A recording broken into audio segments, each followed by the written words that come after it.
Mist clings to marble headstones as Private Andrews steps forward, boots sinking into dew-soaked grass. A small coffin rests on a bier, its varnish dulled by morning fog. Behind him, a boy's voice cracks the silence. "You're a murderer." Andrews' hand freezes on his rifle sling. A single drop of rain slides along his tarnished dog tag. His breath hitches, heartbeat echoing in the hush. No funeral hymn. No whispered prayers. Just that word, sharp as a rifle shot. Andrews blinks, and in that tremor of dawn light, he realizes this moment will never let him go. Gray clouds brood overhead as mourners gather in stiff rows, their umbrellas closed like shutters against an unwelcome light. White lilies, freshly cut, lie heaped on the grass beside the coffin, petals drooping under a thin veil of mist. Private Andrews stands at rigid attention, rifle at his side, uniform pressed to aching sharpness. His polished boots sink slightly into the damp earth, each inhale tastes of cold clay and distant thunder. The coffin sits upon a metal frame, its wood grain blurred by dew, bearing a single medal pinned atop a folded flag. Andrews' gaze flickers to the medal, a small star glinting with cold purpose. He recalls the weight of it in his hand, the promise it once carried. Now it feels heavy, like accusation. Beside the coffin, Captain Reese clears his throat. His voice is low, steady. "Today, we remember Private Samuel Hart." A distant cough echoes through the hush. Andrews blinks, fighting the tremor at the back of his skull. The captain's words fade into the hollow roar of his own heartbeat.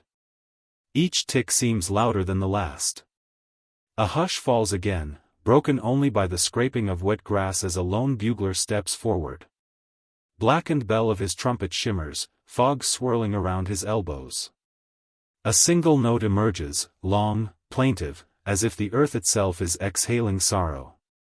The note lingers, then fades, swallowed by a gathering cloud. Andrews' mind flashes to the boy's face, the same defiance he'd glimpsed earlier. He's perched on the edge of a folding chair, shoulders too small for the weight of this place, lips pressed tight. The boy's mother kneels beside him, hand resting on his shoulder, fingers trembling like fallen leaves. From the corner of his eye, Andrews sees her, eyes swollen, cheeks gaunt as carved marble. Her lips form silent prayers. He wonders what she sees when she looks at him. Protector? Stranger? Executioner? The boy shifts, gaze fixed on Andrews' rifle sling. He traces the metal clip with a finger as if solving a puzzle only he can see. The soldier's breath catches, each silent breeze feels charged, electric. Another officer steps forward, clearing his throat. "On behalf of the company, I offer our deepest condolences." Samuel served with honor. Honor. The word lands like a stone in Andrews' gut. He glances at the medal, once a token of valor, now a flourish of ash. A soft murmur ripples through the gathering as the flag is lifted. Hands that once held rifles now fold the cloth with precise care. Each crease is a promise to remember. Andrews feels the weight of those promises settle on his shoulders. Then, the folded flag is handed to the boy's mother. She accepts it with a trembling grace, cradling it like a child. Tears spill, silent pearls against the fabric's bright folds. The boy reaches out, fingertips brushing the cloth, tracing the star embossed on the surface.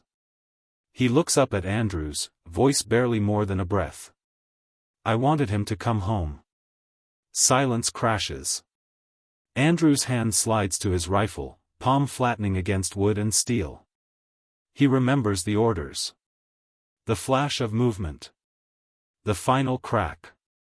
He swallows, mouth dry. No words come. He has no answer for this boy. Only that same echoing guilt. The chaplain steps forward, clad in a dark coat that flaps in a sudden gust of wind. He raises a folded paper, Samuel's eulogy. Andrews leans forward to hear, but the lines blur. He was brave, devoted, a son, a friend. Each phrase echoes hollowly, like words recited by someone who's never known loss. Andrews closes his eyes. He dreams of a child's laughter that turned to screams. Of a man's glinting eyes as he fell. Of orders that left no room for mercy. A hush falls once more. The chaplain lowers the paper, voice soft as moss, "Let us pray." Heads bow. Andrews stands alone, shoulders tight as coiled spring. He tastes iron on his tongue, fear or regret, he can't tell. The boy's small voice drifts at the edge of the ritual. "Why did you leave him there?" Those words slice through the prayers, the psalms, the weight of every promise ever made. Andrew's rifle sags against his leg, as if the weapon itself mourns. He looks down at the coffin, wood and metals and memories bound in silence. A single drop of rain, thicker now, drips from the rifle's barrel, falls onto the coffin's varnish. The sound is a soft report in the quiet, drip. Drip. Drip. The boy's mother presses a hand to her mouth, stifling a sob. Andrews wants to step forward, to kneel, to say something that matters. But his knees tremble. The final prayer ends. The chaplain straightens, voice firm, "May he rest in peace. May he rest in peace." The bugler returns, lifting the same trumpet to his lips. 2 notes, sharp, high. The mourners hold their breath. Andrews drops his eyes to the ground as the first shovelful of earth lands on the coffin. He feels it in his chest, a dull thud that might be the beginning of a wound. He hears the boy's ragged breath behind him, the mother's quiet sobs. The flag flutters in the drizzle, petals slipping from the lilies onto damp grass. Andrews stands motionless, rifle at ease, while the earth falls, soft as snow, on what remains of Samuel Hart. In that lingering moment, he realizes, once you've seen death up close, silence never lets you go. Distant church bells toll as Private Andrews stands by the graveside, shoulders slackened from the weight of unspoken truths. The boy's small frame presses against his mother's calf, she wraps him in a threadbare shawl, her fingers trembling like damp leaves. A broken photograph flutters at the edge of the grave, a snapshot of 2 smiling faces, half buried in morning dew. Andrews feels the photo's gaze follow him. Beneath its cracked surface, he recognizes the boy's father and the child himself, carefree on a sunlit street. Now the colors are muted, like a memory smothered by ash. The boy steps forward, rainwater pooling on his worn sneakers. He grips the photograph's torn corner, knuckles white. His voice quavers, brittle as winter branches. "You killed him." The words land with the weight of a detonator. Andrews exhales, cold air catching in his lungs. He straightens, rifle slung across his back, but the weapon feels heavy as guilt. He lifts a hand, as if to shield himself. Why did you say that?" he manages, voice low. The boy's eyes, dark and wide, dart between the coffin and Andrews' face. He presses his lips together, shivering. Rain collects in shallow pools on the marble top of the coffin, each droplet a tiny question. Silence stretches, broken only by the soft patter of rain on cloth. Andrew's chest tightens, each heartbeat echoes like distant artillery. He notices the boy's breath, small clouds in the mist, fragile and pale. The mother steps forward, voice trembling, "Son, let him." But the boy shakes her off, stepping into Andrew's space. He holds out the photograph. "He was just a dad," he says, voice cracking. "He didn't do anything wrong." Andrew's throat constricts. He reaches for the photograph, fingertips brushing the boy's. A spark of warmth flickers through his numbness. He sees a smudge of mud on the boy's sleeve, an echo of the battlefield, muddy trenches, splintered wood, a world turned to clay and steel. In the hush, a crow caws from a distant tree, wings beating against the gray sky. Its cry feels like accusation too. Andrews closes his eyes, and he's back in that ruined alleyway, sunlight filtered through shattered windows. He hears the crack of his rifle, a sharp report, and then, nothing. His lips part, but no words come. His mind scrambles for explanations, orders, misidentification, chaos in the smoke, but each feels hollow. He pictures the boy's father falling, blood darkening the mud, eyes wide with disbelief. He remembers the instant he saw the target fall, a heartbeat of regret buried under duty. Opening his eyes, Andrews meets the boy's stare. The child's lower lip quivers, and a single tear tracks down his cheek, merging with the rain. "Tell me," the boy whispers. "Tell me why you did it." A gust of wind stirs the lilies, petals drifting across the coffin's surface like pale ghosts. Andrews sweeps a hand through his hair, rainwater mingling with sweat. He senses the gathering eyes of the mourners, but their faces blur at the edges. He is alone with the boy, alone with the question. He swallows hard, vision tunneling. Inside, a flash of scarred streets, of orders barked under gaslit nights. He remembers the orders: hostile movement, threat confirmed. He remembers the momentary hesitation, fingers tightening on the trigger, and the surge of certainty that followed. At the time, it felt right. Necessary. And yet now. The boy steps closer, chest rising and falling in shallow sobs. He pulls at Andrew's sleeve, small fingers brushing against the crisp fabric. "It wasn't necessary," he says softly. "It was my daddy." Time dilates. Andrew's senses sharpen, the metallic taste of rain in the air, the rough grain of his uniform beneath his palm, the ache in his chest as remorse wells. He bends slowly, lowering himself to the boy's height. His heavy boots press into the sodden grass, grounding him. "I was following orders," he begins, voice trembling. "I thought," he stops, throat raw. How can he explain war to a child? How can he bridge the gulf between orders and loss? The boy's gaze doesn't waver. "Orders don't bring him back," he replies, voice steadier now. Andrews looks at the photograph one last time, a captured moment of joy now fractured by grief. He feels the boy's pain seep into his bones, colder than any battlefield night. He opens his mouth, ready to speak, but the words dissolve. Above them, the crow cries again, circling a lone oak. Its shadow passes over them, an omen or perhaps an overdue confession. Andrews stands, turning his gaze to the coffin, then back to the boy. He offers no defense, no excuses, only a bowed head. In the hush, the boy steps back, lip trembling. He tucks the photograph into his coat pocket, rain-darkened and fragile. He glances at Andrews once more, eyes haunted but resolute. Then, without a word, he retreats to his mother's side. Andrews watches them go, the photograph's outline pressing against the fabric like a silent accusation. The lilies shiver in the rain, petals swept aside by a sudden gust.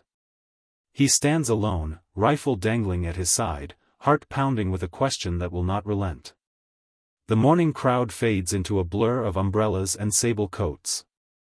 Only the boy's words linger, echoing through the mist: "You're a murderer." And in that echo, Andrews knows his silence has become a verdict. The rain falls heavier, washing the earth, but not the stain on his soul. He lifts his gaze to the gray sky, rain trickling down his cheek like truth revealed. In the space between the last drop and the next, the soldier realizes that some accusations demand an answer that no amount of words can ever satisfy. A ribbon of smoke coils through the ruins of a village at dawn, light filtering through shattered roofs like fractured glass. Private Andrews crouches behind a crumbling wall, the damp scent of moss and gunpowder hanging heavy in the air. His boots sink into mud spattered with debris, splintered wood, shards of pottery, each fragment a testament to lives upturned. He presses a finger to his earpiece, voice low: "Alpha Team, proceed with caution." His words crack in the chill, swallowed by distant thunder. Static hisses in his ear, orders from command are always precise, always 2 steps removed from the chaos they unleash. Ahead, silhouettes emerge, families clutching bundles, eyes vacant with fear. Children too young to understand cradle tattered dolls, dolls with glass eyes clouded by grime. One girl's toy lies abandoned in the street, its porcelain face cracked, limbs twisted. Andrews pauses, breath hitching. A symbol of innocence shattered. A shout rings out, a local guide pointing toward smoke in the east. Andrews readies his rifle, heart pounding against the damp fabric of his uniform. In the next breath, movement, figures in plain clothes darting between ruined walls. Threat or refugee? Instinct compels him to raise his weapon. Time dilates, the barrel aligns, sight steady. In that split second, he recalls training, hostile intent, weapon drawn, fire. Then, he hesitates. A flicker of a child's hand, clutching a ragged teddy bear behind one of the looming columns. The bear's button eyes stare back, mute accusation. He breathes in, taste of iron sharp on his tongue. A flash of orders, engage on sight, echoes in his mind. His finger tightens on the trigger. A volley of shots cracks the dawn. The world shudders and splinters, just as it has 1,000 times before. Silence follows.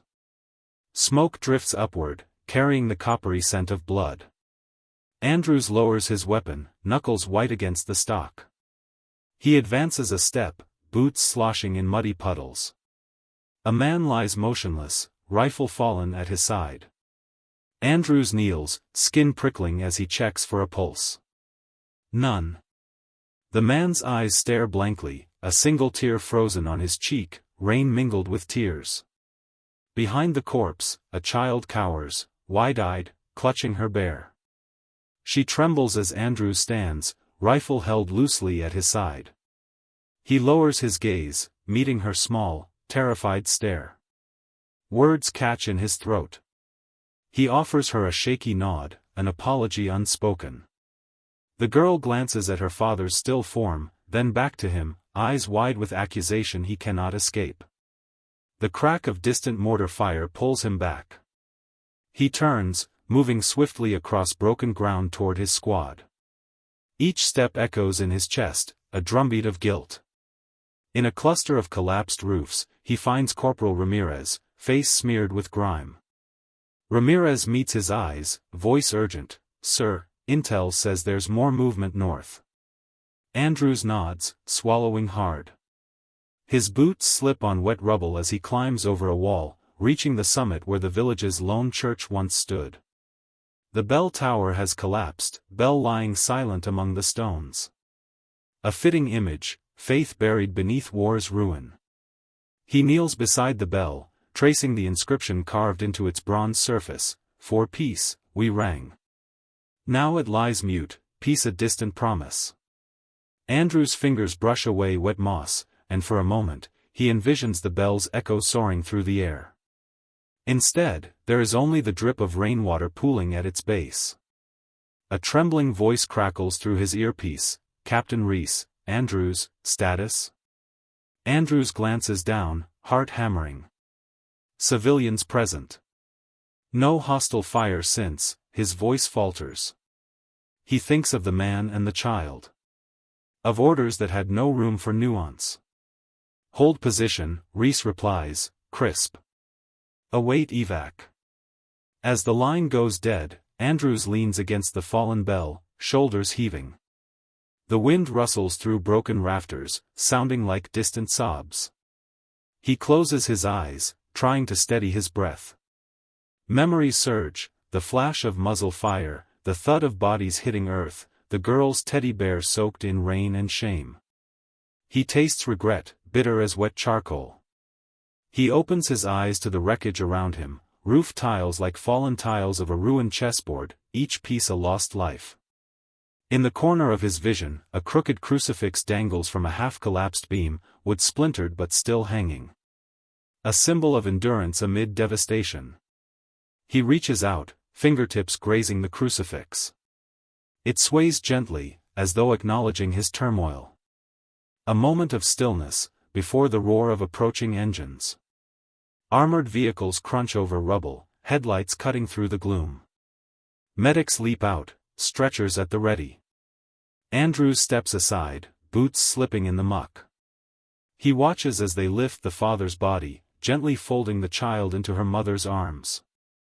The girl trembles, her bear held tight, button eyes clouded but still watching. As the convoy pulls away, Andrews remains behind, motionless amid the fallen stones and silent bell. Rain intensifies, drumming on the shattered walls, washing the world in gray. He stands, rainwater streaming down his face, mingling with sweat and tears. He raises his rifle to his shoulder, not in readiness but as a burden too heavy to carry. In the hollow left by the collapsed bell tower, Andrews whispers, voice lost to the wind, "I am sorry." No answer comes, only the echo of distant thunder and the endless drip of rain from the crucifix's beam. Andrews lowers the rifle, shoulders slumped. In that echoing hush, he realizes war's resonance never fades, it reverberates in every heartbeat, in every drop of rain on a tarnished metal, in every button-eyed bear left trembling in the mud.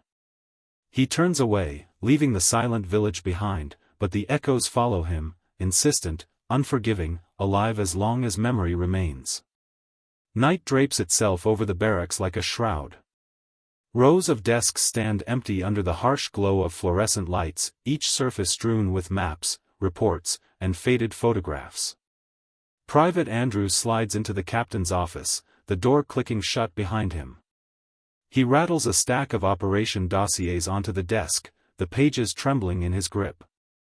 A single desk lamp flickers, haloing Andrews in its weak light. He flips open the top file, Operation Dawnfall, and the words, collateral civilian casualties, leap off the page. His breath catches. He thumbs through the section labeled, After Action Report, scanning rows of checkboxes stamped, cleared, engaged, suppressive fire. His finger pauses on a line typed in bold. Household at 22 Maple Street, category, unconfirmed, status, engaged. Andrews' pulse hammers. Maple Street is where the boy lived. He closes his eyes, breath shallow. He remembers the boy's mother's lullaby echoing across the yard, a trembling comfort in the night before bullets cracked the air. He exhales, commanding himself forward. He finds the logbook, handwritten entries by section leaders, neat loops of ink. His eyes dart across cryptic notes, cited movement, target eliminated, cleared. No mention of civilians. No apology. On the far wall, a mission map is pinned, topographic lines in muted green, red pins marking villages swept by dawnfall. One pin, placed hastily in crimson ink, hovers over the boy's village. A jagged circle surrounds it, as though someone tried to erase its shape. Andrews steps closer, pointing to the ghost of that circle. He presses a finger into the map, eyes tracing the faded lines. He thinks of the church bell buried under rubble, of the cracked porcelain doll, of the father's shut eyes. Why was his home marked unconfirmed, then engaged? Why did no one ask? His boot heels click on the linoleum floor as he moves to the filing cabinet. He retrieves a sealed envelope stamped sensitive, investigate. Inside, pages of radio transcripts, static-choked voices, code names, clipped commands.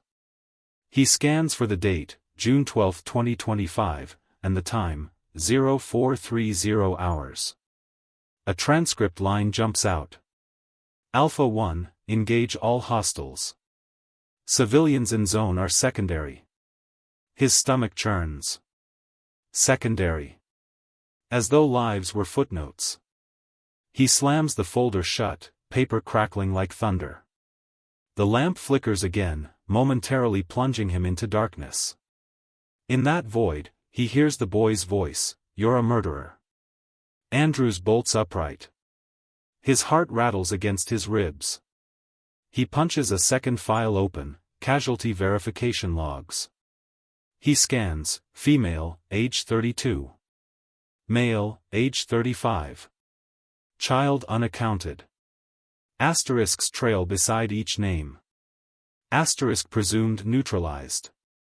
Neutralized. The word tastes of ash. He leans back, chair creaking under the weight of his guilt. The overhead lights hum, a low lament. Rain drums against the window panes, each drop a staccato question, why? Why was the boy's family erased from the logs? Andrews grips the edge of the desk, knuckles widening. He knows this office is supposed to feel safe, a shrine to order amid chaos. Tonight, it feels like a tomb. He stands, stepping away from the files, heading toward the bulletin board pinned with orders and memos.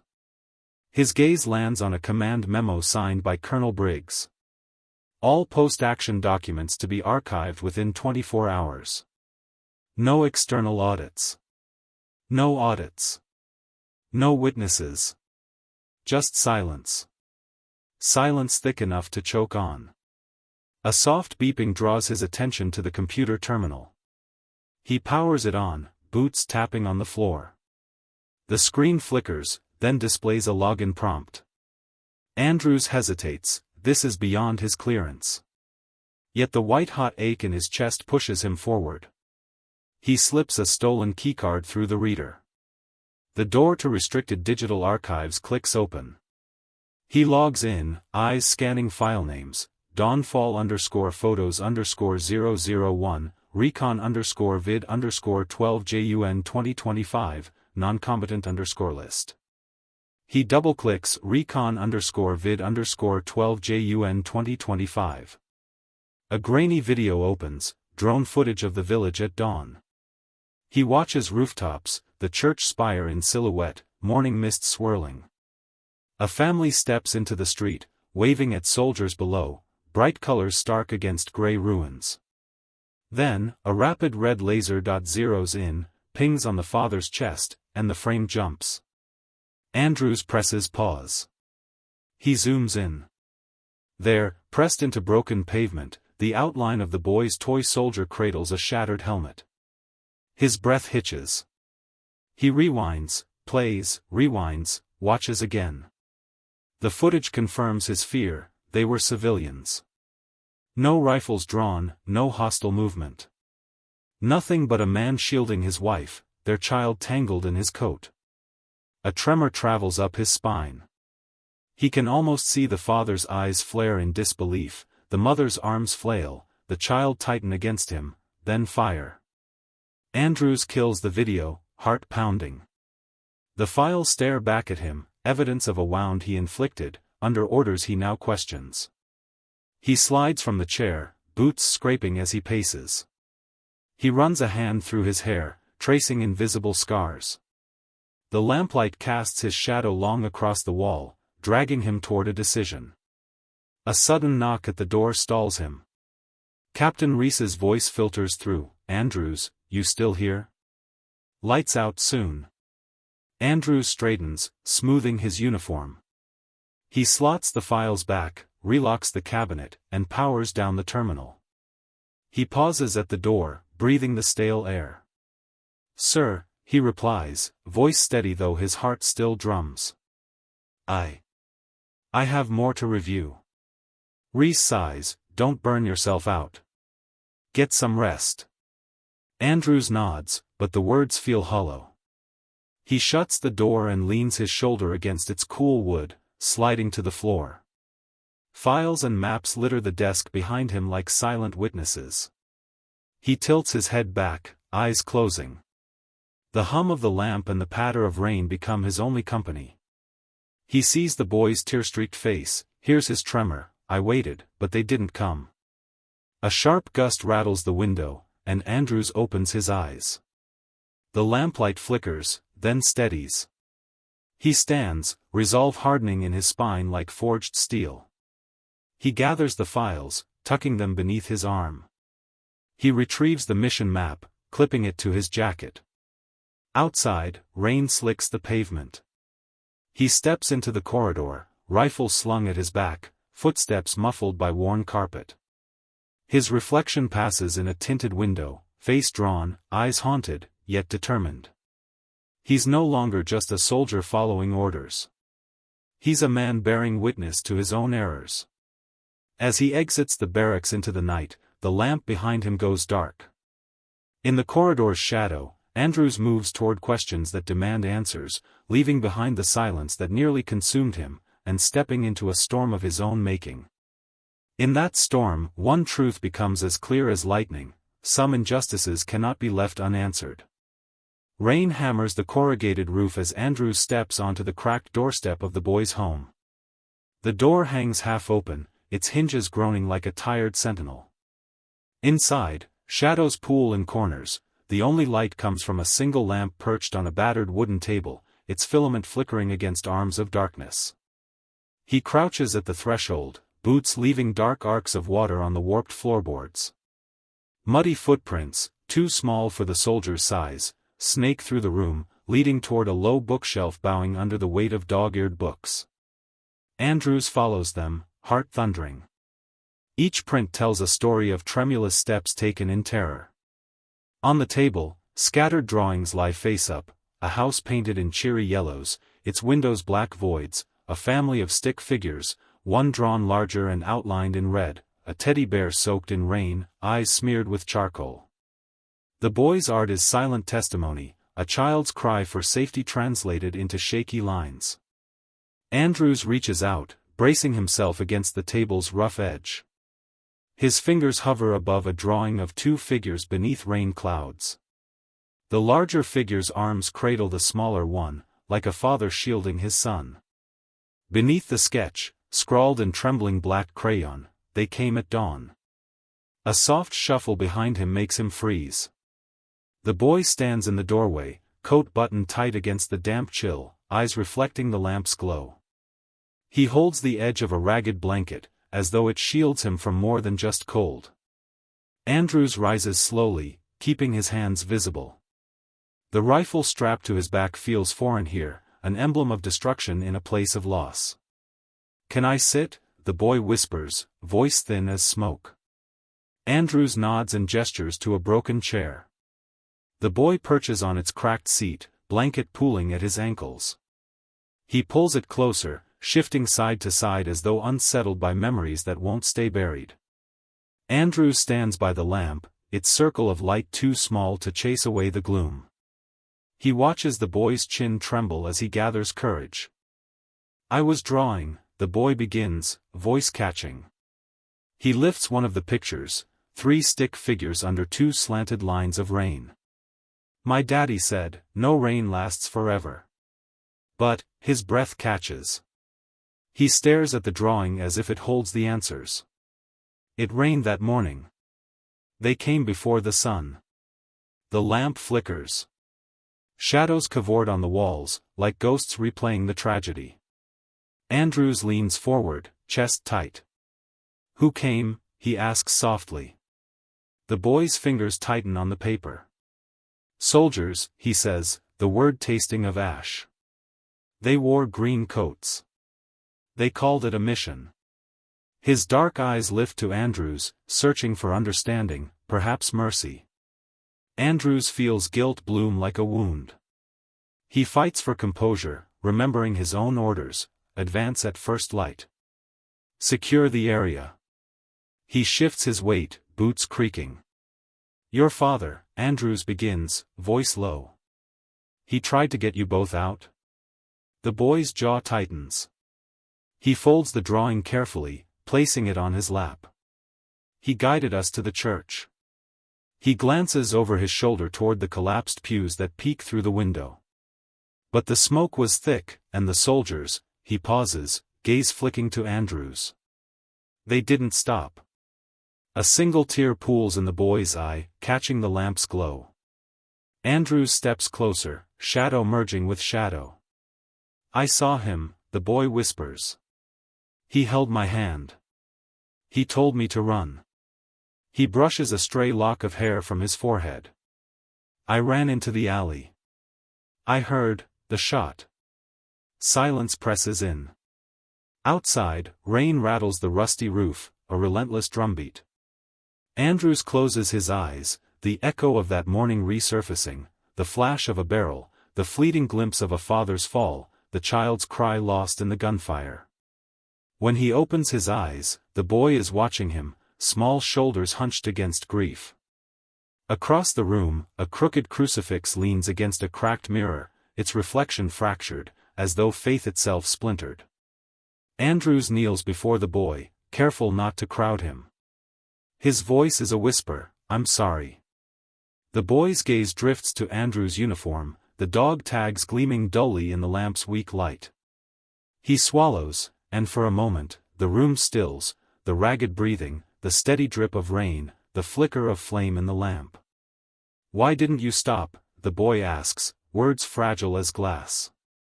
"Why didn't you see it was just us?" Andrew's chest feels hollow. He presses a hand to his heart, as though searching for an answer lodged in bone and skin. He thinks of the orders, the panic that seized him in the smoke, the conviction that every movement was hostile. He thinks of the soldier he was, trained to act swiftly, to choose duty over doubt, and the man he is now, haunted by a child's loss. He takes a breath, the lamp's light dancing across his face.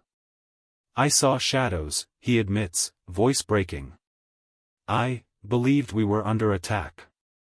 His hand trembles as he pulls a photograph from his pocket, the same torn image of the boy's family. He unfolds it and offers it to the child. The boy's lip quivers. He takes the photo, thumb tracing the smiling faces. "You still looked," Andrews says softly. "And you should have seen." The boy's eyes well with tears. He looks up, meeting Andrews' gaze. "Promise me something," he whispers. Andrews nods, voice caught in his throat. "Promise you'll tell them," the boy says, pressing the photograph back into Andrews' hand. "Tell them I'm here." Andrews places a finger over the boy's heart. "I promise." The boy tucks the blanket closer, breathing steadier now. He looks toward the shadows, relief flickering across his face. Andrews stands, lamp in hand, guiding them both toward the doorway. As they step into the rain, the lamplight fades behind them. The muddy footprints mark their passage, one set larger, one set smaller, leading back into the world, where a soldier's vow and a boy's loss will forge a path toward truth. In the hush between raindrops, Andrews feels a conviction settle in his bones. Some debts are paid not by bullets, but by bearing witness to the stories left untold. Nightmares creep in on silent feet. Andrews wakes with a start, sheets tangled around his legs, the bunk's metal frame humming with the barrack's low drone. A single bulb overhead flickers, echoing the pulse in his temples. He sits up, heart hammering, eyes scanning the shadows for the boy's face. There, in the corner, the toy soldier's silhouette waits for him. He swings his boots onto the cold floor, the rough concrete biting through thin socks. The hallway outside is deserted, lit only by exit signs casting a sickly green glow. Andrews moves toward the common room, drawn by the soft whir of a ventilation fan and the need to escape his own chest. In the common room, maps lie rolled on a table, half marked with red lines and yellow caution zones. A coffee mug, still warm, sits beside a stack of papers. He picks up a mission brief, Operation Dawnfall, and flips to the annex, enemy positions, civilian estimates, rules of engagement. His finger traces the words, engage on sight, hostile intent presumed, each phrase like a stone in his gut. He lets the binder drop, papers fluttering like wounded birds. The fans hum crescendos, and Andrews closes his eyes, willing the memories away. But they come anyway. A flash of dawn light breaks through smoke, the church spire's shadow slanting across cobblestones. He sees the boy's father raising a hand in peaceful greeting, an unmistakable gesture of surrender.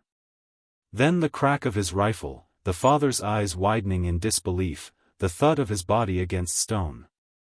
Andrew's breath catches. He leans against the table, hands pressed flat, the rough wood grounding him. Hostile intent, he whispers to the empty room. Hostile intent. He shakes his head, dislodging the phrase as if it were a lie. He paces, boots thumping on the floor, each step a question. Why did I follow? When did orders become truths?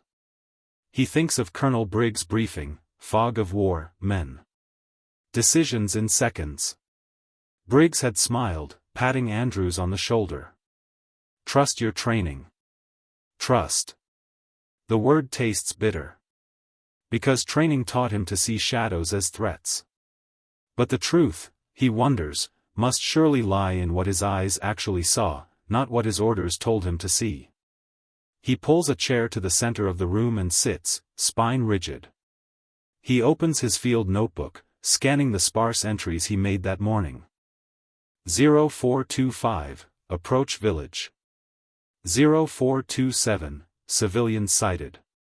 0428, orders to engage. 0429, fire. 4 lines. No nuance, no regret, no room for a father's lullaby or a child's ragged breath. Andrews flips further. Blank pages stare back, an unfulfilled promise. He picks up a pen, hesitates, then writes. I remember their faces. He can feel the boy's hollow stare pressed into his mind, the weight of that accusation, you're a murderer. Suddenly, the chair scrapes back.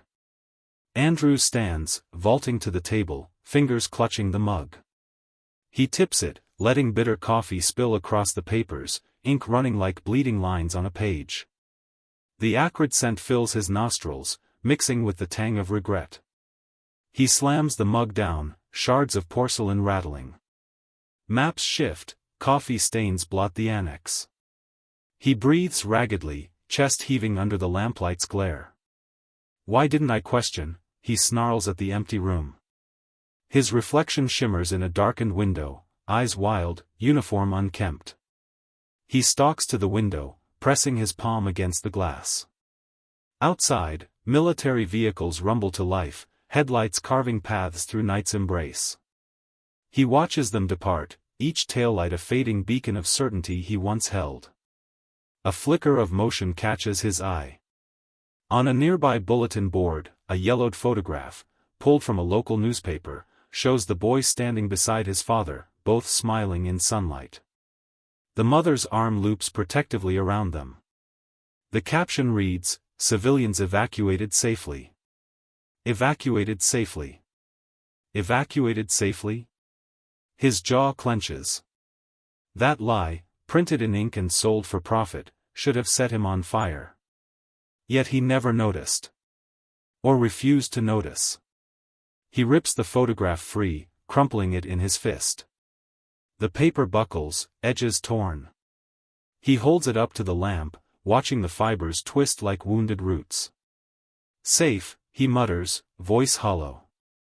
Safe. He takes a deep breath, closing his eyes.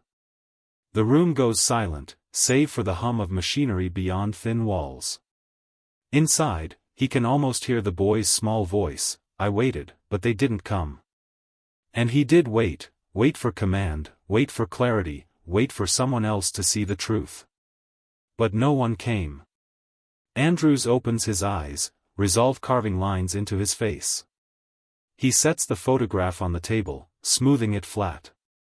He pulls the annex back into place, wiping away coffee stains with the edge of his sleeve.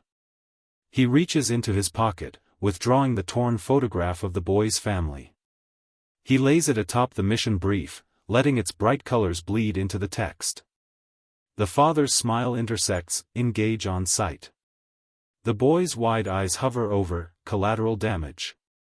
He stands, straightening his uniform, heart pounding with a newfound purpose. His doubt has roots, deeper than fear, deeper than regret. It is the foundation upon which he will build his truth. Before leaving, he pauses at the door, glancing back at the charted maps, the stained annex, the discarded photograph. He offers a silent vow, he will not let these unanswered questions die in the dark.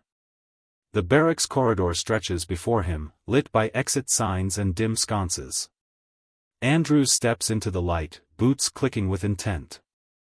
Each footfall carries him away from certainty and into doubt, a doubt that will demand answers, challenge orders, and, he hopes, bring justice for the boy who called him a murderer.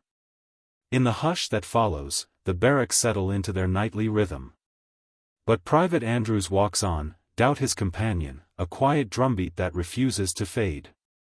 Rain still clings to Andrews's collar when he slips into the Veterans Reunion Hall, an aging gymnasium repurposed for weekend gatherings. Fluorescent lights hum overhead, casting a jaundiced glow on folding chairs and weathered faces. Tattered banners proclaim "Brothers in Arms," but here, the bonds feel brittle, like old canvas fraying at the edges. He moves past a cluster of men in fatigues, their laughter rough as gravel. Each carries the scent of antiseptic and regret. Andrews approaches Sergeant Cole first, who nurses a lukewarm coffee by a stack of printed photographs. Cole's eyes flick up, clouded but sharp. "Evening, sir." Cole's voice is gravelly, as though worn thin by years of shouting orders into the roar of artillery. Andrews nods, lowering himself onto the bleacher. He unfolds the crumpled map he's carried like a secret talisman, edges soaked, ink bleeding. He spreads it across his lap. The paper crackles under the weight of memory. "Map of Operation Dawnfall," he says quietly. "I need your take." Cole leans forward, fingers tracing the network of grid lines. He squints, brow furrowing. "You see that circle?" he asks, voice low. His finger hovers over the boys' village, marked in crimson. That was supposed to be a sweep zone, but orders changed last minute. Andrews presses his lips together. "Who issued the change?" Cole's eyes shift, haunted. He looks toward the back wall, where older veterans nurse their drinks, as if afraid the answer might drift through the stale air. He clears his throat. "Command said recon intel updated. Civilians were cleared. Reckon why they'd clear that area?" Andrews's voice is soft, but it cuts through the hall's din. Cole's jaw tightens. "Money, maybe. Contracts.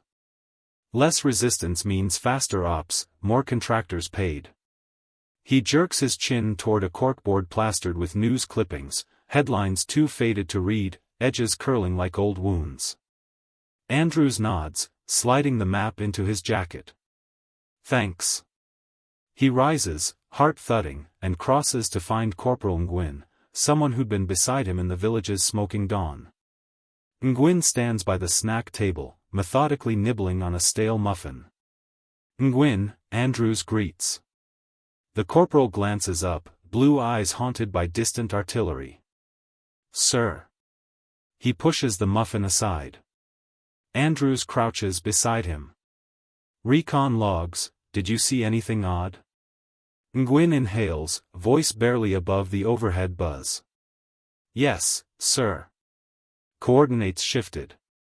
The village feed was rerouted through a secondary channel. "I flagged it, should have alerted higher-ups." He shakes his head. "But the channel was encrypted.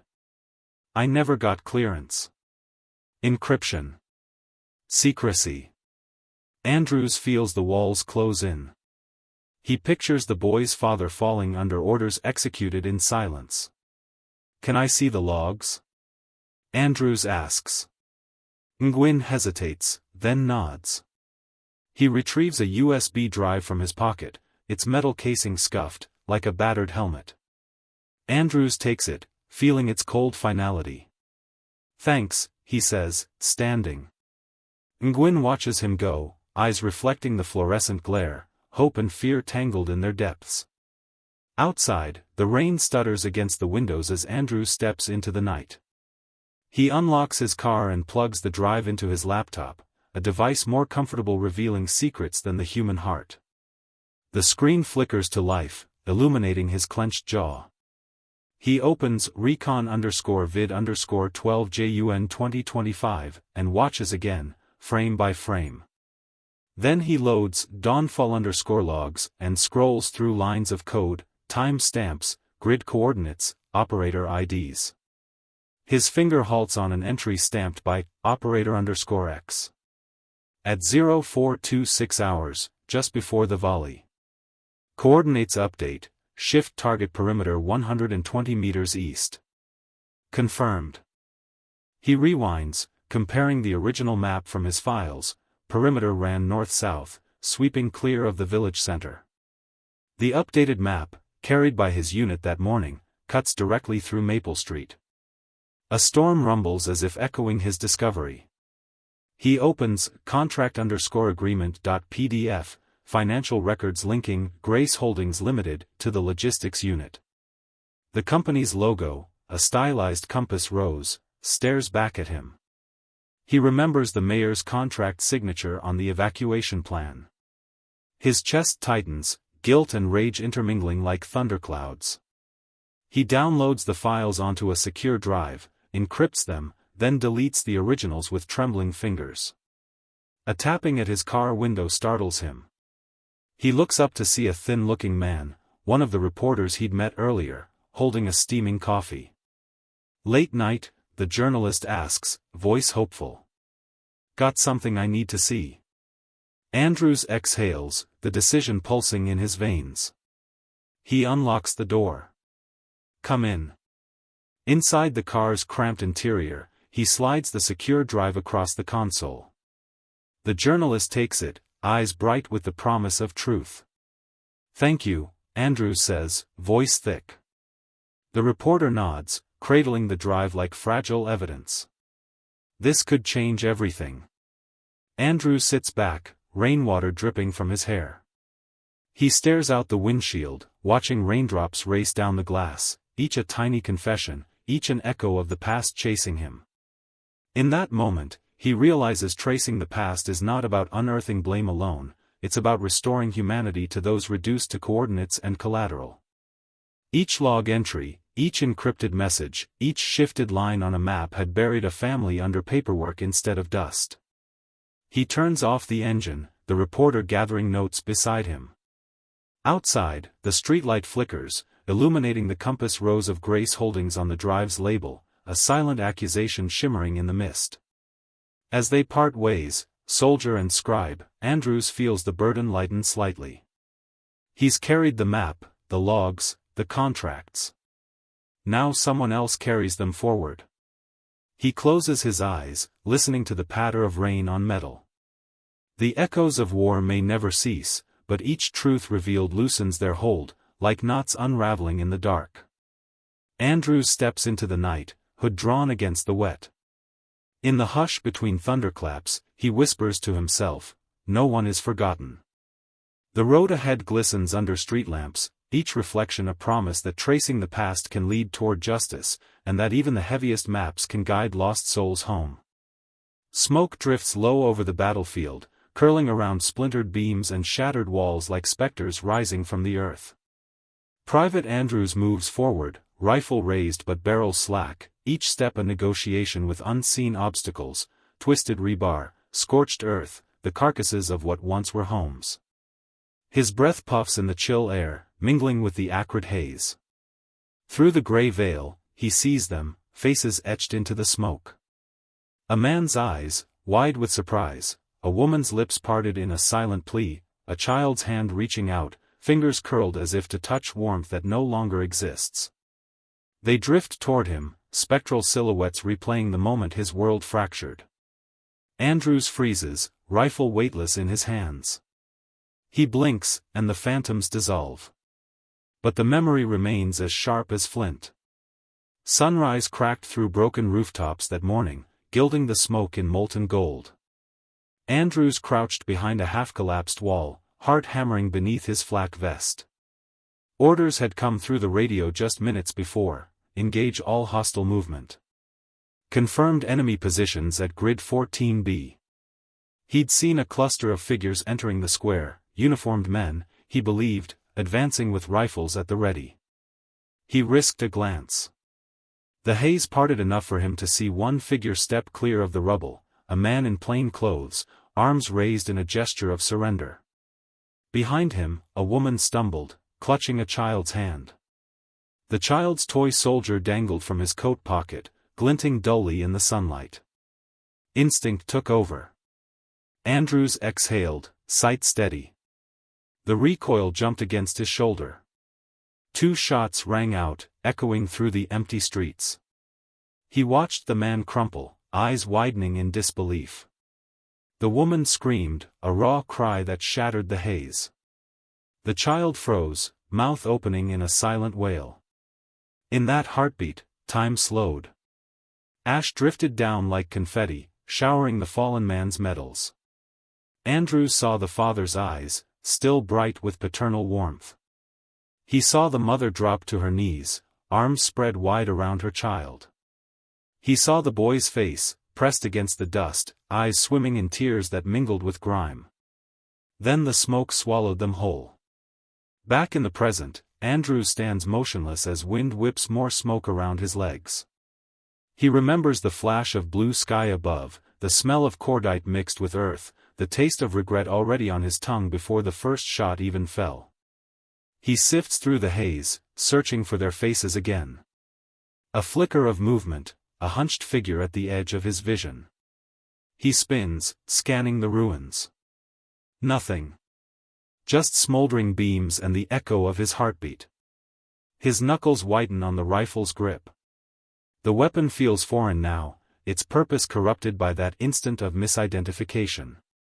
He lowers it slowly, chest tightening. A cough draws him back. He turns to see Corporal Nguyen standing behind him, eyes wide with unasked questions. The corporal's gaze flickers to the site where Andrews fired, smoke still rising, staining the sky. Andrews lifts a hand, brushing ash from his sleeve. "I thought they were hostile," he says, voice hollow. Nguyen steps closer, voice unsteady. "Sir, those were civilians. I tried to warn you." Andrews closes his eyes, the father's eyes flashing under shattered rafters. "I didn't see," he whispers. Nguyen lays a hand on his shoulder. "We all saw. We just didn't act." Silence stretches between them, filled only by the rattle of distant artillery. Andrews opens his eyes, meeting Nguyen's gaze. Regret pools in his chest, heavy as lead. He shouldered the rifle again, its weight a penance. "Help me cover them," he says. At least, his voice breaks. Nguyen nods and kneels, pulling a tarpaulin from his vest. Together, they drag the bodies into the shadow of a collapsed archway, no burial, no marker, just a final act of respect in a world that offered none. They pause, breath shallow, as the sun climbs higher, burning away the smoke in golden fingers. Andrews places a hand on the father's chest, no pulse, nothing but the echo of a life ended too soon. He closes the man's eyes, drawing a finger across the lids as if granting peace. Nearby, the boy's toy soldier lies upright, its plastic paint chipped and dull. Andrews picks it up, weightless in his palm. He turns it over, searching for a name or date etched on the base, nothing but the faint imprint of molded plastic. He tucks it into his breast pocket. A single tear slips down his cheek, mixing with dust and sweat. He grips the rifle, voice barely audible, "I'm sorry." Nguyen steps into the light, shoulder braced against the sun's glare. Without words, he supports Andrews as they stand, the ruin of the village stretching endlessly around them. Andrews closes his eyes, inhaling the acrid tang of smoke and earth. In the hush, he imagines the faces again, not as phantoms, but as people who once drew breath and hope. He feels their presence in the shifting wind, in the weight of the toy soldier against his heart, in the tremor of his own voice. He opens his eyes to the empty streets, resolved to carry their images forward.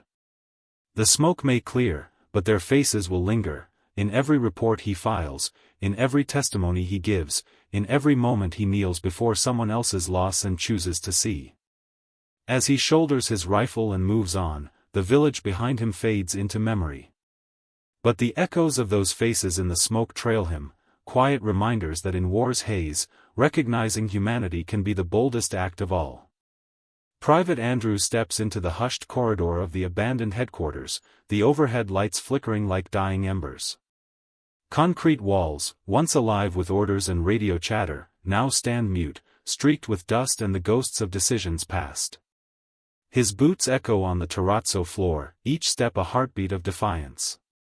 He carries a worn leather folder cradled against his chest, the edges battered from countless readings. Inside lie the truths he unearthed, annotated maps with crimson perimeters, drone photographs of the boy's family in sunlit innocence, and mission logs stamped, archived, but never gone. The air is cold, more coldness than the night outside, and it seeps through his uniform, mingling with the regret radiating in his bones. At the far end of the hall, Colonel Briggs's office door stands ajar. A dim desk lamp casts a single pool of light onto the hardwood, illuminating scattered papers and an unoccupied chair. Andrews pauses, inhaling the stale air, then crosses the threshold. Briggs sits behind the desk, sleeves rolled up, tie loosened. His face is a mask of practiced calm, eyes reflecting the lamp's glow like polished stones. He doesn't look surprised to see Andrews, only resigned. Andrews places the folder on the desk with a soft thud. The sound resonates in the stillness, as though the building itself holds its breath. He eases into the chair opposite, hands resting flat on the desk surface, fingertips brushing against the wood's grain. "Sir," Andrews says, voice low. The single word carries the weight of everything that came before. Briggs leans back, hands steepled. "What is it, Andrews?" He opens the folder, sliding forward the first photograph, the boy's father, arms outstretched in greeting beneath a dawn sky. The father's eyes gleam with trust. Andrews's throat tightens. "This man," he begins, voice steady but soft. "He was in our sights that morning." He lays down the next print, the mother kneeling, arms wide for her child. And finally, the photo of the boy, clutching his tattered toy soldier under smoky skies. Briggs watches, expression unreadable. "Collateral," he says after a pause. "Unfortunate, but collateral. Collar stings." Andrews closes his eyes briefly, picturing the boy's tear-streaked face. He exhales, then spreads out the mission logs, entries marked, hostile movement confirmed, civilian secondary. He taps one line, June 12, 04, 28 hours. "Look here." The logs were altered. Briggs's jaw tightens, but his tone remains level. "Fog of war. Reports get cleaned up." "Cleaned up?" Andrews's hand drifts to the folder's spine. He pulls out one final piece of evidence, the evacuation plan signed by Grace Holdings Limited, the company connected to the mayor. The paper is stained by rain and sweat, but the ink is clear. "And this contract," he says, pressing it toward Briggs. "It redirected evac routes away from that village." Briggs's lips curve into a polite smile. "Grace Holdings pulls a lot of weight. This is politics, not battlefield tactics." Politics. The word tastes like ash. Andrews's chest tightens. He slides forward a photograph of the boy's portrait, wide eyes brimming with accusation. He presses it onto the desk, the edges curling as if burned. "Politics?" His voice is low, but it reverberates off the walls. "You'd let a child's life be weighed against profit margins?" Briggs leans in, shadows dancing across his face. "In war, private, there are no clean choices. Only outcomes. We did what had to be done." Andrews's knuckles whiten as he grips the edge of the desk. Internal monologue, "No. That's not what happened. We followed orders that weren't ours to follow. We buried their deaths under paperwork to cover our own cowardice." He slides the folder shut, each page a promise of justice. He stands, rifle-slung posture unbroken. The desk lamp's light catches the sweat on his brow, the tremor in his jaw. "Sir," he says again, but this time the word carries an irrevocable finality. Briggs stands too, smoothing his cuffs. He towers over the desk, but something in his eyes flickers, maybe regret, maybe fear. "You're risking everything." "I know." Andrews meets his gaze without flinching. "I'd risk more to stay silent." The colonel's silence stretches, then he turns away, trained discipline reclaiming him. "You'll be reassigned," he says curtly. "Best for everyone." Andrews exhales, a cold wind through closed doors. He steps toward the exit, pressing a hand to the frame as if marking this moment in memory. Before he crosses the threshold, he turns once more. His reflection glimmers in the darkened window, the rifle on his back, the folder at his side, a man reshaped by truth's weight. "Goodbye, sir," he says, voice steady, iron in the hush. Outside, the corridor stretches into darkness, broken only by the flash of emergency lights. Andrews moves down the hall, each footfall a drumbeat of conviction. Behind him, the desk lamp flickers and dies, leaving the colonel's office in shadow. In the darkness, orders and excuses drift like ash through a cracked window. Andrews steps into the night, the folder clutched tight, his vow echoing in every heartbeat. In the ashes of lies, only truth can rise. Rain hisses against the city's neon glow as Private Andrews slips through deserted streets, hood drawn tight against the chill. His breath steams in the air, white ghosts lost in a haze of damp concrete and muted sirens. In his jacket pocket, the leather folder bulges with secrets too heavy to carry alone. He rounds a lamppost whose flickering bulb casts long, wavering shadows. Each step echoes off shuttered shops, an unwilling drumbeat guiding him toward a choice he never thought he'd make. Inside the alley, he finds her waiting, Mira Khan, investigative reporter, silhouette sharp against the silver sheen of rain-slick pavement. Her notebook rests open in one hand, in the other, a steaming paper cup. Steam curls upward, mingling with Andrew's ragged breath. He approaches, heart thundering like distant artillery. The folder feels alive beneath his fingers, the muted rustle of its papers a whisper of lives lost. Mira offers the coffee without a word. He takes it, the warmth seeping into his palm. He folds his hands around the cup, drawing courage from its heat. Her eyes, bright and unflinching, hold his as he lifts the folder. The rain drums in the background, relentless as memory. "I have everything," he says, voice low. "Maps, photos, logs, proof." Mira nods, voice steady, "Are you ready?" He exhales, tasting the sharp tang of regret and resolve. "I've crossed a line already." She holds out a small flash drive. Its plastic casing gleams under the alley's dim light. Andrews places the folder on a low crate, unzippers the inner pocket of his jacket, and withdraws the drive, a battered thing, edges chipped, as though it's carried its own scars. He presses the flash drive into Myra's hand. Her fingers close around it, and for a moment, their hands brush, warmth passing between them. Then she tucks it into her coat, beneath the coat's lapel, as though hiding a lifeline. In the hush, a car passes on the street above, its headlights sweeping through the alley like a searchlight. Andrews flinches, heart rising to his throat. Myra's gaze flicks toward the shadows. "You know they'll come after you." He nods, voice firm, "I'd rather face them than live with this silence." She offers him a small, unlikely smile. "Then it's done. I'll publish at dawn." He closes his eyes, letting the word settle. Dawn. The word carries hope and dread in equal measure. A distant church bell tolls, once, twice, each peal reverberating through the rain. Andrew's shoulders slump, relief and fear warring beneath his skin. He tilts his head back, letting the water wash over his face. It feels almost cleansing, as though the rain itself is absolution. Mira reaches into her bag and pulls out a single sheet of paper, an unmarked process server's affidavit. She smooths it between them. "Sign here," she says.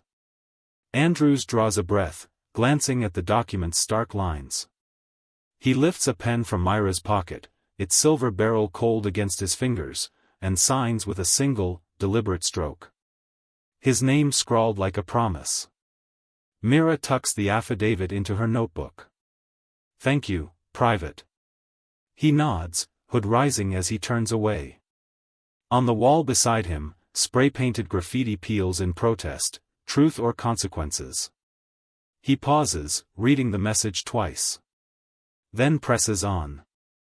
The world beyond the alley is waking, neon signs flicker on, buses rumble past, a newspaper kiosk rattles under the gusts.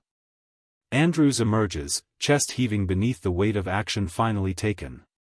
His uniform, once pristine, now bears the rain streaks, like tear tracks of steel.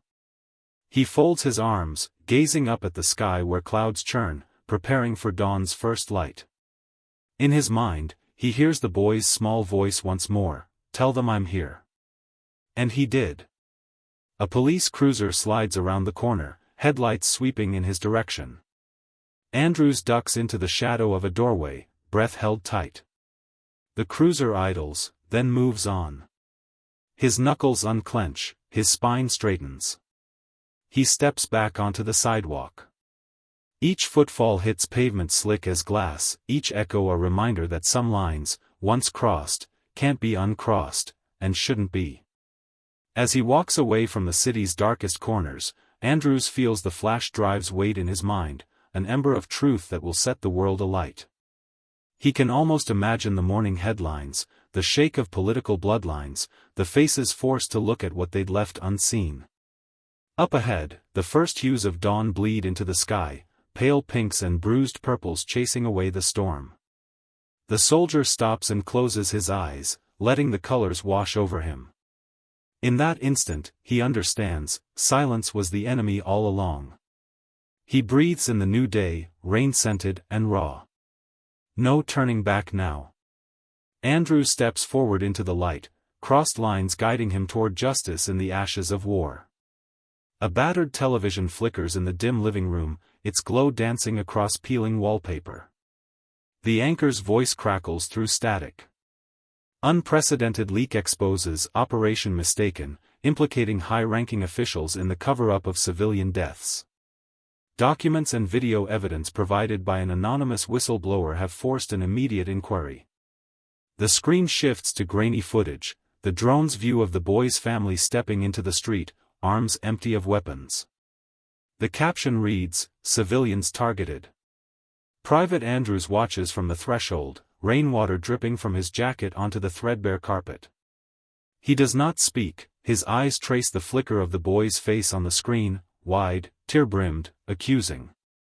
Behind him, the boy's mother huddles by the window, shoulders taut beneath her shawl. Her knuckles whiten on the curtain rod.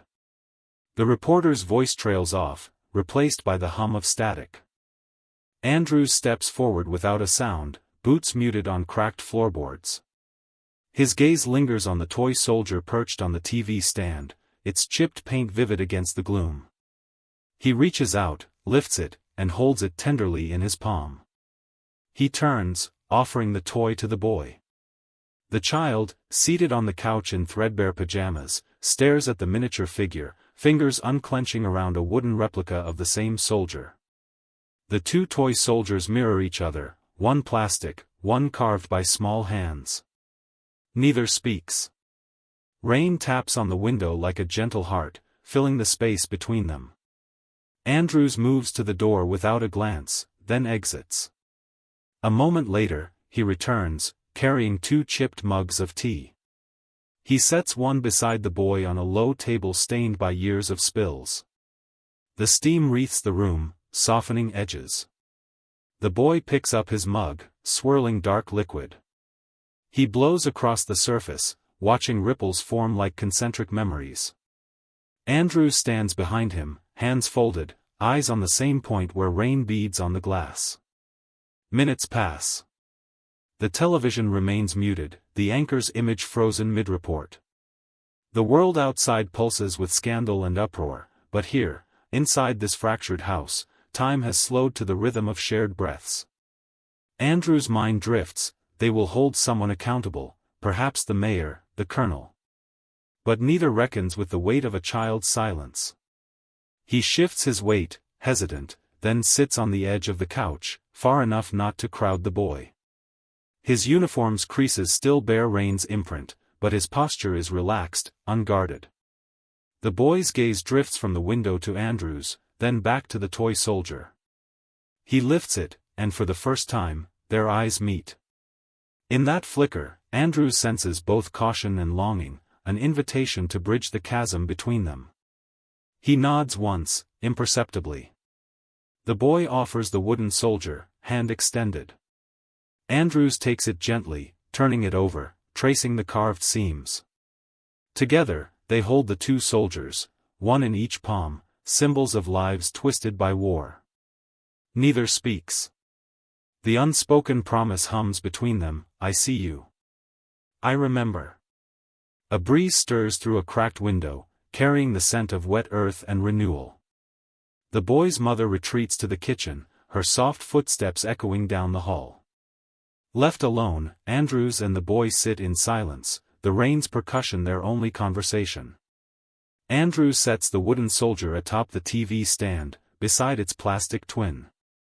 He reaches out, placing a hand on the boy's shoulder, light as moss, then withdraws. The boy's small hand hovers over Andrew's fingertips before settling back on his mug. The clock ticks once, twice. The tea grows cold. Outside, sirens wail in the distance, protests, press cars, the stir of a city forced to look its darkest truth in the eye. Inside, only the soft drip of water from the window sill. Andrews stands, moves to the window. He pulls back a corner of the curtain, peering into the gray courtyard below where newspapers swirl in puddles, headlines screaming, "Murderers exposed." He lets the curtain fall, shielding the boy from the world's fury. He turns back, catching the boy's eye. A small, sad smile flickers across the child's lips, fragile, hopeful. Andrews nods once, as though sealing an oath. He will carry their shared silence into every report, every testimony, every moment he chooses to speak the truth. He picks up his helmet, its scuffed surface reflecting the muted room, and places it on the table beside the soldiers. The trio of objects stand sentinel, the carved soldier, the plastic soldier, and the helmet that once bore silent witness to tragedy. The boy stands then, slipping his mug aside. He steps to the door, hesitates, and looks back at Andrews. In that glance lies a question and an answer, will you stay? Andrews rises, moving to cross the threshold. He hesitates just inside the doorway, looking down at the boy's small hand resting on the frame. He kneels, lowering himself to the child's height. His voice is no more than a breeze, I'm here. The boy offers a faint smile and turns back toward the room. Andrews stands, shoulders squared, and stays, present in the hush, a guardian of their shared silence. Outside, the rain begins to lift, the clouds parting for a sliver of pale dawn. A single ray of light pierces the gloom, striking the helmet's visor and splitting it into fragments of gold. And in that gentle illumination, the unspoken bond between soldier and child glows, proof that sometimes the deepest truths are told not in words, but in the silence two hearts keep together. A steady drizzle mutes the world in shades of silver and slate as Private Andrews stands at the edge of the shattered courtyard. Puddles ripple with each drop, fracturing his reflection until he no longer recognizes the man in uniform. His boots sink into mud streaked with petals from the fallen magnolia tree, white blossoms stained brown, drifting like wounded geese. The boy waits beneath the skeletal arch of the church's ruined doorway, shoulders hunched against the cold. His coat is soaked through, droplets clinging to the frayed edges of his blanket. In his hand, he holds the wooden toy soldier, now dark with rain and grime. The soldier's chipped paint gives him the look of a veteran, battle-worn yet steadfast. Andrews steps forward, rain sluicing down his rifle's barrel. He doesn't carry the folder tonight, only the weight of every unspoken apology. He meets the boy's gaze, wide, cautious, hopeful, and feels the question echo in the hush, will you forgive me? He kneels in the slick earth, each knee pressing small craters into mud. His coat's collar is heavy with water, plastering his dog tags against his chest. He closes his eyes against the sting of rain and memory, inhaling the scent of wet wood and distant thunder. In the distance, a lone cross sways, its metal rusted but still upright. A symbol, he thinks, of faith clinging to the impossible. Andrews traces its silhouette against the gray sky, as if seeking guidance from something beyond orders and regret. The boy takes a hesitant step closer, drawing patterns in the mud with his boot toe. The lines twist into shapes too complex for a child's hand, tendrils of doubt, perhaps, or paths leading nowhere. He looks up, voice soft as wind through reeds. "Why did you stay?" The rain washes Andrew's cheeks, mingling with tears he hasn't felt until now. He reaches for the boy's hand, rough fingers closing around slender ones. "I needed to," he whispers, voice thick with confession. "I couldn't leave you with words I hadn't earned." The boy's breath puffs in a white cloud. He tilts his head, searching Andrew's face for truth. The soldier's uniform, once a shield, now feels like a veil concealing regret. He pulls the wooden soldier from his pocket and offers it. Water drips from its base, pooling at Andrew's palm. "Keep him," the boy says. "He'll guard you." Andrews accepts the toy, tilting it to watch the rain run down its cracked helmet. He stands, the wooden soldier pressed against his uniform, an emblem of the debt he can never repay. Lightning forks across the sky, momentarily illuminating the ruined courtyard. Shadows dance on the broken columns, revealing the boy's mother standing in the archway, her shawl damp, eyes red but steady. She watches them with a quiet grace, as though she understands the magnitude of this moment. The rain intensifies, drumming on stone and steel. Andrew steps away from the boy, raising his rifle to his shoulder, but not in vigilance. He gestures toward the gravestones clustered beyond the courtyard wall. Each marker bears a name, some are blank, waiting for stories to fill their silence. He leads the boy through the arch, careful not to slip on the slick cobblestones. They pause before a small stone plinth where a single name is etched, Samuel Hart, the soldier whose death began this journey. Andrews lays the wooden soldier at the base, rain pooling around its feet like a halo. He kneels once more, head bowed. For a long moment, only the rain speaks. In his mind, Andrews whispers every apology he's never dared to utter aloud. Each drip from the sky punctuates his confession, "I'm sorry. I failed you. I will remember." The boy watches in silence, arms wrapped tight around himself. Then he sits beside Andrews, knees pressed together, forming a silent pact between them. They share the hush, soldier and child, two souls laid bare beneath the storm. At last, the boy reaches out, brushing mud from Andrew's sleeve. His fingers linger, gentle as a prayer. "Thank you," he says, voice small but clear. Andrews looks up, rain mingling with hope in his eyes. "For what?" he asks. "For staying." A hush follows, as though the world itself holds its breath. Then the boy leans his head against Andrew's shoulder. No words are needed, only the steady beat of their hearts in the rain. Above them, the clouds part, and a shaft of pale light pierces the gloom. It strikes the plinth, bathing Samuel Hart's name in an otherworldly glow. Moss clings to the stone, but in this moment, the marker seems renewed, as though forgiveness has breathed life back into cold granite. The boy stands, pulling Andrews to his feet. He takes the soldier's plastic twin, once perched on the TV stand, and places it beside the wooden one. Their faces align, two guardians watching over a fallen man's memory. Andrews stands back, rain dripping from his helmet's visor, heart unburdened for the first time. He meets the boy's gaze, no longer defiance, but something gentler, trust. He lifts the boy's hand, and together they turn from the plinth, footprints trailing behind them in the mud like a promise, that they will walk forward, side by side, carrying truth and memory into each new dawn. As they step through the arch and into the softening rain, Andrews realizes that forgiveness is not a single act but a continuous choice. In every drop that falls, in every heartbeat that follows, he will choose to remember, and to stay. The storm eases into a gentle patter, the world washed clean. And in the quiet that follows, two figures, soldier and child, vanish into the mist, bound by shared silence and the fragile, unbreakable gift of forgiveness.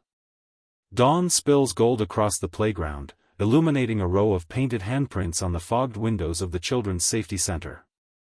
Inside, laughter ripples through the high-ceilinged hall, soft as wind chimes. Private Andrews, now captain, stands by a low desk, its surface strewn with crayons, building blocks, and a single wooden toy soldier, chipped but steadfast. He watches as small hands trace safety drills on a chalkboard mural. Stop, look, listen. The mural's corner bears the boy's faded signature, a promise scrawled in looping letters, never forgotten. Andrew's heart swells at the memory of rain-soaked forgiveness beneath shattered arches. A child tugs at his sleeve, a freckled girl with bright eyes. "Sir, can you show us the map again?" she asks, voice trembling with excitement. She holds a crumpled drawing, a neighborhood of homes, each marked in green, connected by thick lines of red. Andrews kneels, meeting her at eye level. He traces a finger along one route. "This is our safe path," he says softly. "Always stay together." Each word feels sacred, charged with the weight of a vow he once nearly broke. The children nod, eyes wide. They gather around him, tiny uniformed figures in miniature helmets crafted from paper. A symbol of endurance, he thinks, small sentinels guarding innocence. Across the room, sunlight fractures through high windows, dancing on the worn flag that still hangs above the desk. Its stripes are frayed, but the star in the corner gleams with unspoken truths. Andrews stands, stepping toward the flag, hand over heart. A brass bell rings, a soft chime that echoes in the hush. Andrews turns to see the boy, now 12, walking forward, taller, shoulders squared. He holds a folded letter, edges smoothed by careful hands. Andrews feels the old tremor in his chest. The uniform feels lighter now, worn, but unburdened by debt. He steps forward to receive the letter. The boy unfolds it and clears his throat. "Captain Andrews," he begins, voice steady, "1 year ago you promised you'd tell them I'm here." He hands over the letter. Andrews opens it, a single sheet of lined paper, the boy's handwriting neat. "Dear Sir. Thank you for keeping your promise. I drew our new home on the map, green means safe now. I'm sending you my first picture of real flames, not burning houses, but the campfire we lit last week. Wherever I go, I carry that rainy day with me. You taught me no one is outside the rescue zone. Always. A." The hall stills. Andrews reads the last line twice, breath catching on the word rescue. He looks up at the boy, no longer accusing, but trusting. A single tear glides down Andrews' cheek, caught by the dawn light. He folds the letter carefully, tucking it into his pocket over his heart. As the children swirl back to their drills, Andrews and the boy step to the center's open doors. Outside, a garden bursts with marigolds and sunflowers, symbols of renewal. A wooden sign reads, "Welcome to A's Safe Haven." Andrews kneels beside a flowerbed where 2 stone soldiers stand sentinel, one carved by the boy, the other painted by Andrews himself. He places a fresh bloom between them, petals bright against gray stone. The boy stands beside him, shoulders relaxed. He picks a marigold and pins it to Andrews' lapel. The gesture is simple, but its weight surpasses medals and honors. Andrews reaches out, touching the boy's shoulder. Internal thoughts swirl. Years ago, I saw only orders. Now I see lives. He breathes in the scent of flowers and laughter, a promise renewed. A soft breeze stirs the flag above the center, its stripes lifting like a heart breath. Andrews stands, both of them framed by sunlight and blossoms. He lifts his gaze to the horizon, where storm clouds gather but do not threaten. In their gathering, he sees purpose, storms to weather, but always with shelter beside him. A distant bugle plays, taps, its notes carried on the wind. The children pause, heads bowed. Andrews and the boy join them, rifles slung and voices silent. As the last note fades, Andrews offers a crisp salute, steady, unwavering. The boy mirrors him, hand raised just below his eye. In that mirrored gesture, past and future converge. The salute lingers, a final echo of a journey born in mistrust and rain. When Andrews lowers his hand, the boy steps forward, offering a handprint dipped in green paint. Andrews presses his palm to the paper heart stitched onto the center's wall, leaving a bright mark, a testament to promises kept. Children cheer, the day resumes, life unfolding anew. Andrews stands back, hands tucked behind his rifle, eyes warm with relief. He looks once more at the mural, bright lines of green now encircle every home. Beneath it, in small letters, the boy's final assurance: nowhere is outside the rescue zone.